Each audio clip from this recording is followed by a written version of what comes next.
Welcome है आप सभी को। जितने भी मेरे सेकेंड ईयर के डियर स्टूडेंट हैं जीएनएम के, सबको स्वागत है। और ये जो मैं आपको अभी पढ़ाई शुरू किया हूँ यह 2023 और 24 के लिए शुरू किया हूँ। तो जो भी लोग 2023 से 24 में सेकेंड ईयर में हैं, यानी यूँ कहा जाए तो जिनका सेशन 2022 से 25 है, ठीक है, 2022 से 25 है, उनके लिए 23 से 24 सेकेंड ईयर होने वाला है। तो चलिए हम लोग शुरू करते हैं। इससे पहले पता है कि 2 सब्जेक्ट का एक एक डिफिनीशन का वीडियो मिल चुका है। तीसरा पेपर आता है, थर्ड नंबर का जो पेपर होता है वह mental health and psychiatric nursing का होता है, जिसमें हम लोग उसी तरह डिफिनीशन नंबर 1 देखने वाले हैं मेंटल हेल्थ नर्सिंग का, जिसमें डिफिनीशन 10-11 डिफिनीशन टर्मिनोलॉजी यानी परिभाषा और शब्दावली देखेंगे, जो आपके एग्ज़ाम में 5 से 10 नंबर डायरेक्ट देगा और साथ में आपको लॉन्ग शॉर्ट क्वेश्चन समझने में बहुत ज़्यादा मदद मिलेगा। ओके, तो चलिए GNM second year mental and psychiatric nursing definition 1 का वीडियो शुरू करते हैं। ओके, नोट्स बनाते जाइएगा। और अगर आप चाहते हैं कि ये सब हम नोट्स ना बनाकर खुद से देखें तो यह जो है nursingyan.com पर, मैं बता देता हूँ फिर से, nursingyan.com पर यह सब गूगल पर मिल जाएगा। आप वहाँ से भी जाकर इसे पढ़ सकते हैं बिना लिखे हुए, ठीक है, कभी भी। ओके, पहला है यहाँ पे मानसिक स्वास्थ्य, मेंटल हेल्थ क्या होता है। देखिए, विश्व स्वास्थ्य संगठन WHO के अनुसार मानसिक स्वास्थ्य व्यक्ति की वह क्षमता है जिसके द्वारा वह दूसरों से सुसंगत संबंधों का निर्माण करता है एवं अपने सामाजिक, आध्यात्मिक और भौतिक परिवेश के परिवर्तनों में भाग लेता है। देखिए, ऐसे तो मानसिक स्वास्थ्य जो है बहुतों परिभाषा हो सकता है, बट WHO के अनुसार ये कहा गया कि मानसिक स्वास्थ्य व्यक्ति की एक ऐसी क्षमता है, एक ऐसी पावर क्षमता है, कैपेसिटी है, जिसके द्वारा वह दूसरों से सुसंगत संबंध का निर्माण करता है। अब एक जैसे देखिएगा, एक पागल व्यक्ति कहने का अर्थ क्या हुआ कि उसका मानसिक स्वास्थ्य जो है, मेंटल हेल्थ ठीक नहीं है। एक व्यक्ति का जब मेंटल हेल्थ ठीक रहता है, मानसिक रूप से वह स्वस्थ रहता है, तो वह दूसरों से सही से बात करेगा, दूसरों से अच्छा संबंध बनाएगा, ठीक है, वह एकदम अपने अनुसार सामंजस्य बैठाएगा, उसे समाज में, उसे आध्यात्मिक चीज़ें, उसे भौतिक परिवेश में वह अपने अनुसार या समाज के अनुसार ढाल लेगा, परिवर्तन कर लेगा। लेकिन एक मानसिक रूप से अस्वस्थ व्यक्ति जो मानसिक रूप से, मेंटली रूप से प्रॉब्लम में है, तो वह व्यक्ति समस्या के अनुसार नहीं ढाल पाएगा, अपने जो क्षमता है उसको नहीं पहचान पाएगा, दूसरों से संबंध उसका सही नहीं रहेगा, बात बात पर गाला गलौज, मारा पीटी, ठीक है, ये सब करने लगेगा और उसको आध्यात्मिक और भौतिक परिवेश में जो परिवर्तन कब क्या करना है इस चीज़ का ज्ञान नहीं होगा, ठीक है। तो यही आपका मेंटल हेल्थ होता है। तो मेंटल हेल्थ WHO के अनुसार एक ऐसी क्षमता है जो व्यक्ति को दूसरे से सुसंगत संबंध के निर्माण जो है करता है एवं सामाजिक, आध्यात्मिक और भौतिक परिवेश में परिवर्तनों में भी व्यक्ति भाग लेता है जो मानसिक रूप से स्वस्थ होता है, ठीक है। तो ये हो गया। दूसरा है मेंटल इलनेस यानी मानसिक विकार। मानसिक विकार केवल मस्तिष्क जैसे अंग की कार्य प्रणाली में गड़बड़ी का कारण नहीं होते हैं। इसका अर्थ है कि व्यक्ति के विकारग्रस्त और अव्यवस्थित मनोजैविक प्रणाली है। देखिए, बहुत लोग ये मानते हैं कि मनोविकार जो है, मस्तिष्क जो ब्रेन है सही से काम नहीं कर रहा है और लोग इसी को जो है मान लेते हैं कि यही जो है मानसिक रोग का कारण है। लेकिन ऐसा नहीं होता है। बहुत से ऐसे जो है आपको कारण मिल जाएंगे जो आपको मेंटल इलनेस करता है, व्यक्ति मानसिक रूप से ग्रसित हो जाता है। सिर्फ और सिर्फ मस्तिष्क का गड़बड़ा जाना, ब्रेन का अंग का कार्य प्रणाली में गड़बड़ हो जाना ही मेंटल इलनेस नहीं होता है, ठीक है। शारीरिक, मानसिक, सामाजिक, आत्मिक स्वास्थ्य में विकार पैदा होने पर मानसिक रोग पैदा हो जाते हैं।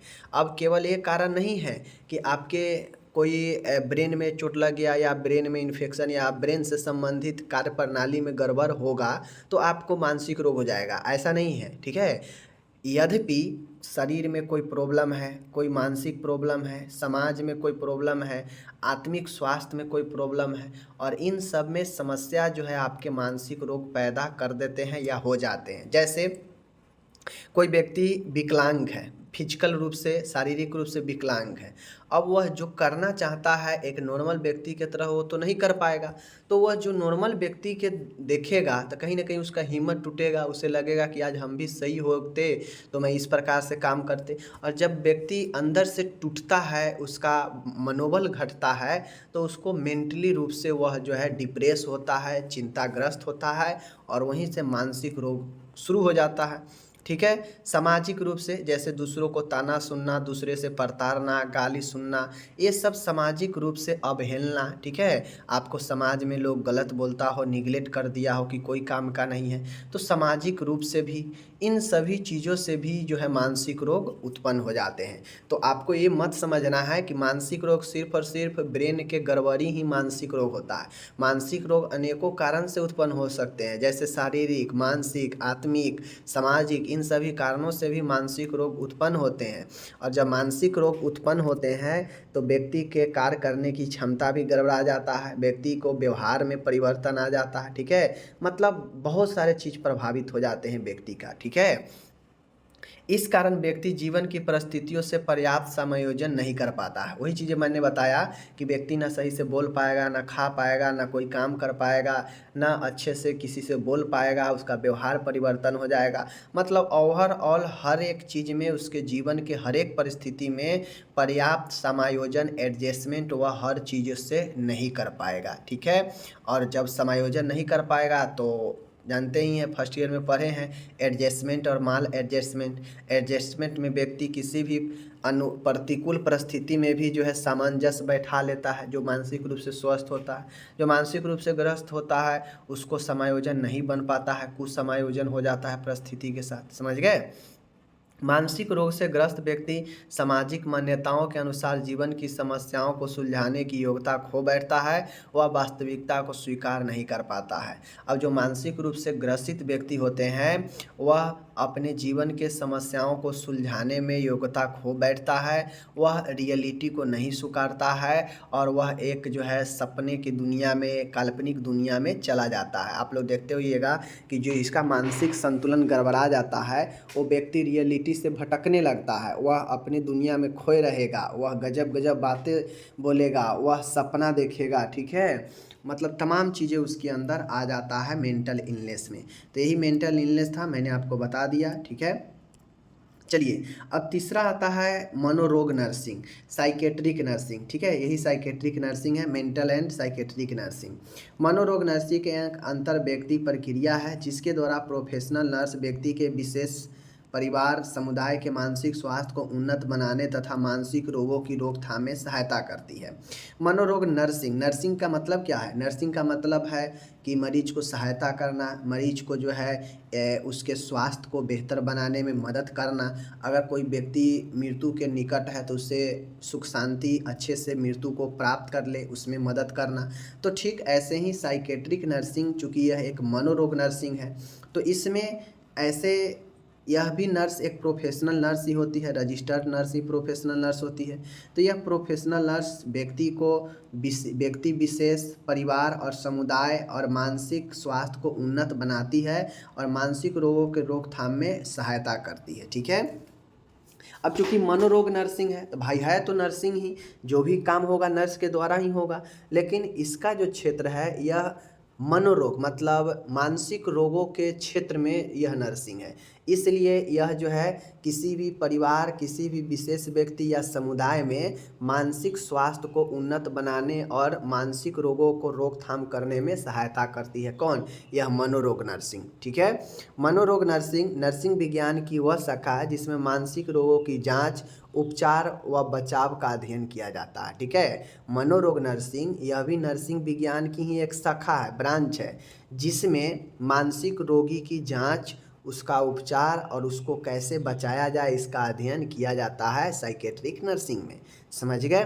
देखिए जब तक बातें को अगर आप ध्यान से नहीं सुनिएगा, नहीं देखिएगा, बहुत टफ चीज़ें हैं सेकेंड ईयर, फिर आप गड़बड़ा जाइएगा तो फिर आपको अच्छा नंबर रिजल्ट नहीं आएगा, नॉलेज भी नहीं होगा। ओके। नेक्स्ट है व्यक्ति मतलब पर्सनालिटी। पर्सनालिटी कहने का मतलब है व्यक्तित्व।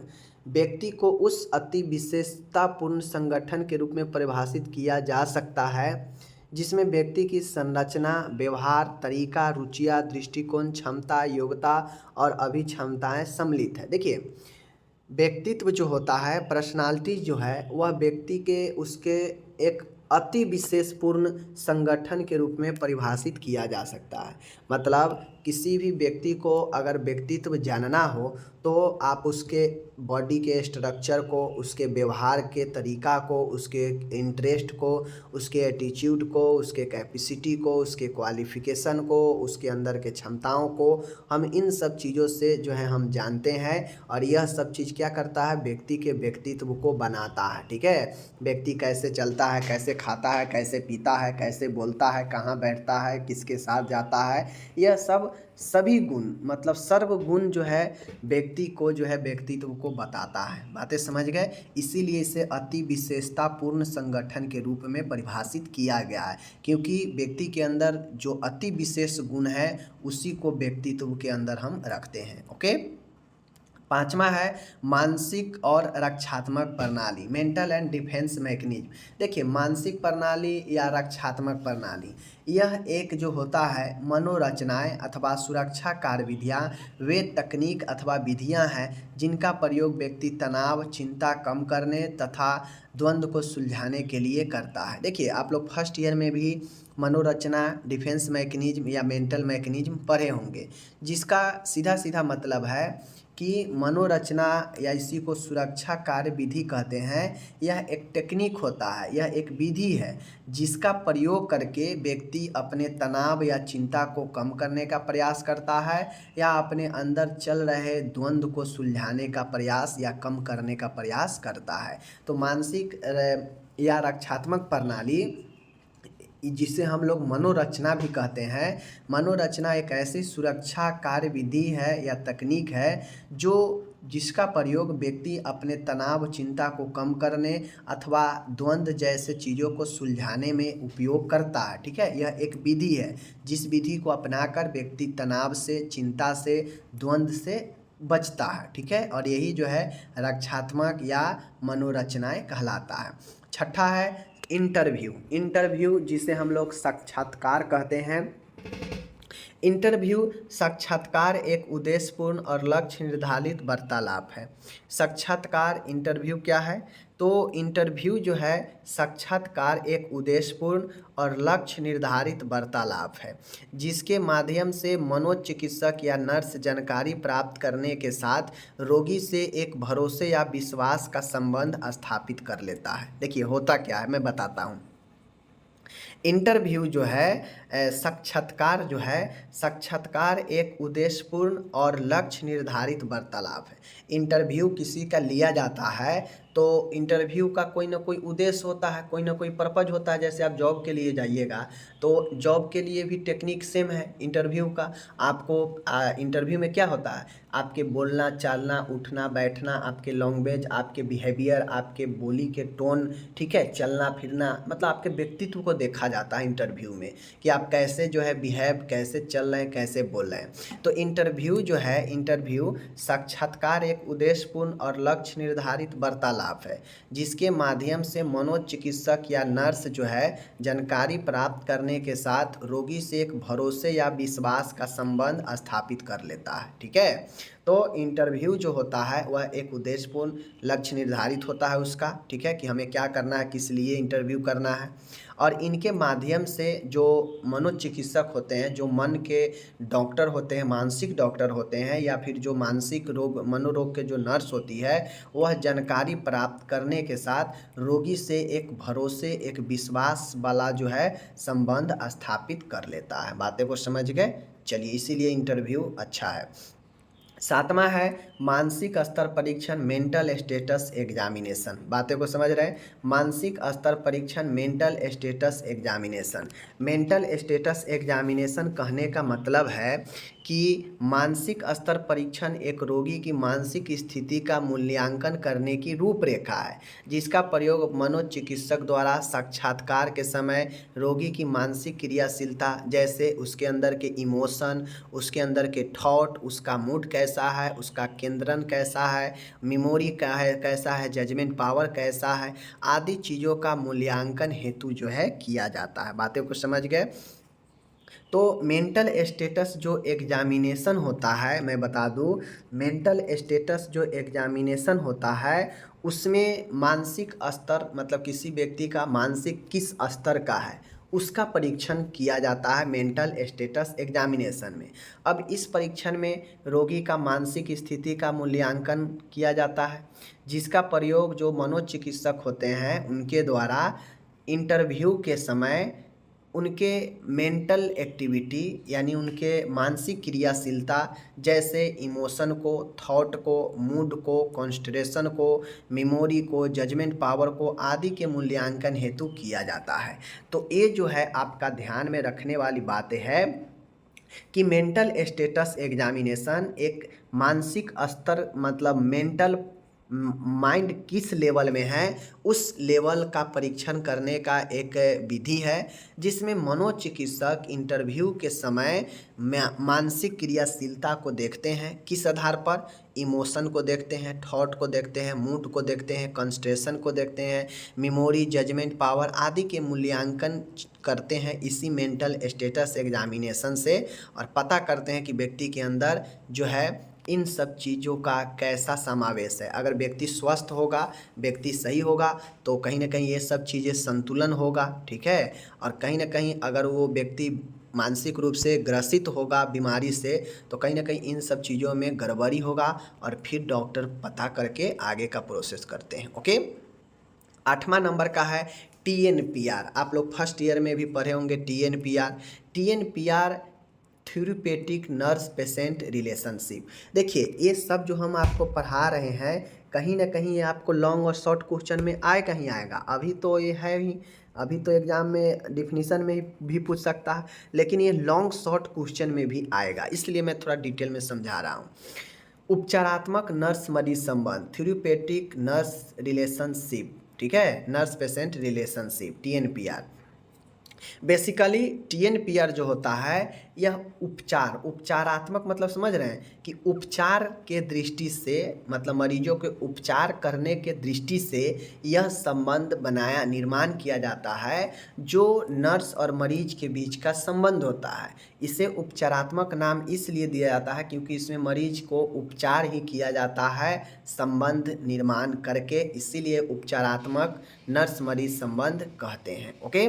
नर्स मरीज संबंध नर्स एवं रोगी के बीच यह एक योजनाबद्ध, यह एक उद्देश्यपूर्ण अंतर क्रिया की श्रृंखला का अंतिम परिणाम है। मतलब ये जो नर्स मरीज संबंध है, नर्स मरीज संबंध नर्स और रोगी के बीच का एक प्लानेड होता है, पर्पजफुल होता है, और इसके इंटरेक्शन मतलब अंतर क्रिया का एक श्रृंखला होता है, और इसके अंतिम परिणाम जो होते हैं ये होता है, ठीक है। यह निश्चित समय अवधि के लिए होता है। अब ऐसा नहीं है कि TNPR का जो निर्माण होता है नर्स मरीज का यह हमेशा चलते रहता है, ऐसा नहीं होता है। यह जैसे मरीज आया एडमिट हुआ, एडमिट होने से लेकर पेशेंट के डिस्चार्ज होने तक, जैसे ही पेशेंट डिस्चार्ज हो गया यह जो संबंध होता है ख़त्म हो जाता है, ठीक है। इसीलिए यह एक निश्चित समय अवधि के लिए होता है, ये कहा गया है।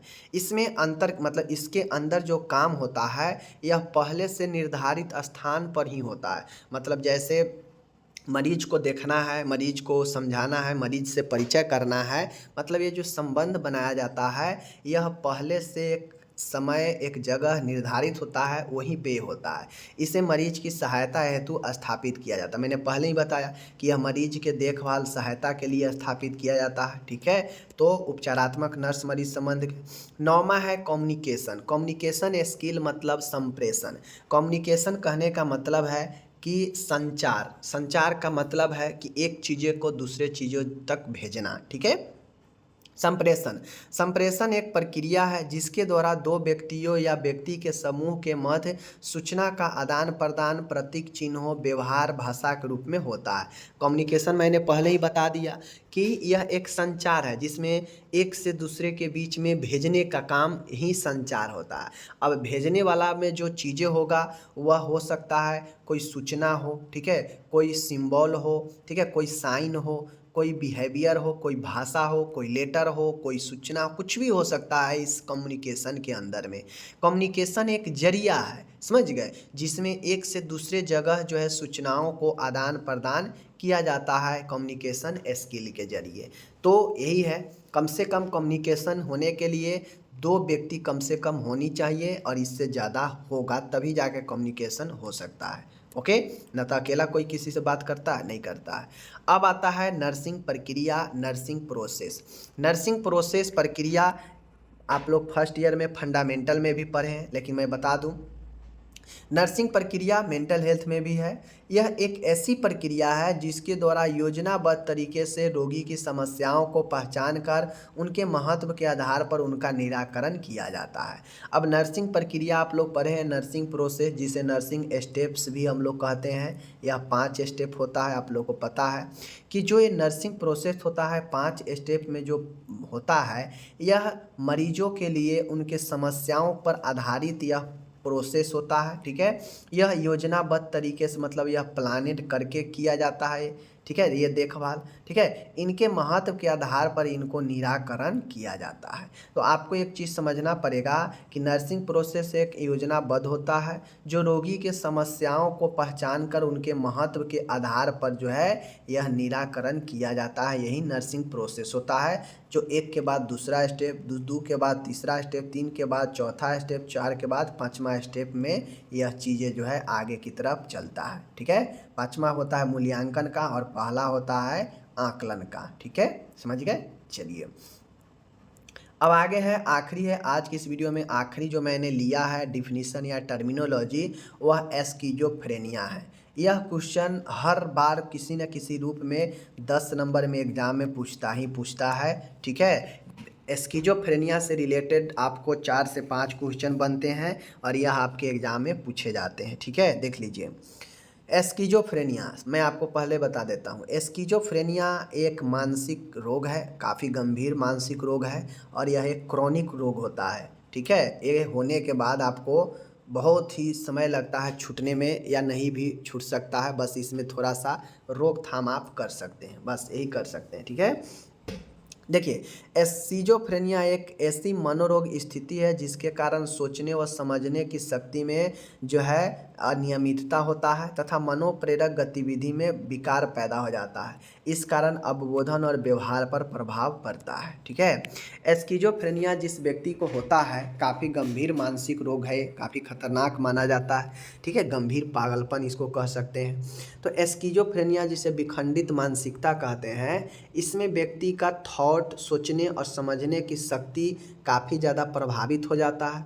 व्यक्ति को जहाँ से काम करने के लिए प्रेरणा मिलता है वह प्रेरक गतिविधि में ही विकार पैदा हो जाता है, जिसके कारण व्यक्ति नए कामों को करने में असमर्थ हो जाता है। ठीक है, प्रोत्साहन मिलने में उसे असमर्थ हो जाता है और इस कारण से व्यक्ति में अवबोधन और व्यवहार पर भी प्रभाव पड़ता है। यानी इस कारण से व्यक्ति जो है किसी चीज़ के बारे में नॉलेज भी नहीं ले पाता है। ठीक है, वह चीज़ों के बारे में जो है भूलने लगता है। ठीक है, और साथ में वह नए चीज़ों के बारे में जानकारी भी नहीं रख पाता है। उसका व्यवहार भी काफ़ी परिवर्तित हो जाता है, काफ़ी र्यूडनेस हो जाएगा उसके व्यवहार में, बात बात पर उग्र हो जाएगा, हल्ला मचाने लगेगा। ठीक है, उदासी हो जाएगा। तो यह स्किज़ोफ्रेनिया एक गंभीर मानसिक रोग होता है जिसमें सोचने समझने की शक्ति प्रभावित तो होती है, साथ में मनोप्रेरक जो मन को प्रेरित करने वाला गतिविधि है उसमें विकार पैदा हो जाता है, जिससे व्यक्ति अवबोधन और व्यवहार पर प्रभाव पड़ता है। साथ में व्यक्ति को संपूर्ण काम करने की क्षमता भी प्रभावित हो जाता है, खाना पीना भी प्रभावित हो जाता है। स्किज़ोफ्रेनिया एक गंभीर मानसिक विकार है जो व्यक्ति को होता है उसको काफ़ी समय लग जाता है या फिर यह ठीक भी नहीं होता है। ठीक है, तो स्किज़ोफ्रेनिया के बारे में मैंने बताया। अब मैं आपको यही बता दूं कि आज मैंने 11 बताया, यह डिफिनीशन का, ठीक है, यह डिफिनीशन का वीडियो नंबर पहला था, यह तीसरा आपका सब्जेक्ट था, मैंने कराया। जैसे ही 4 सब्जेक्ट हो जाएंगे फिर से मैं जो है इसको रेगुलर कंटिन्यू फिर MSN 1 से शुरू करेंगे डिफिनीशन 2 करके। ओके, चलिए हम लोग विदा लेते हैं, आप अपना ख्याल रखिएगा, तब तक के लिए धन्यवाद।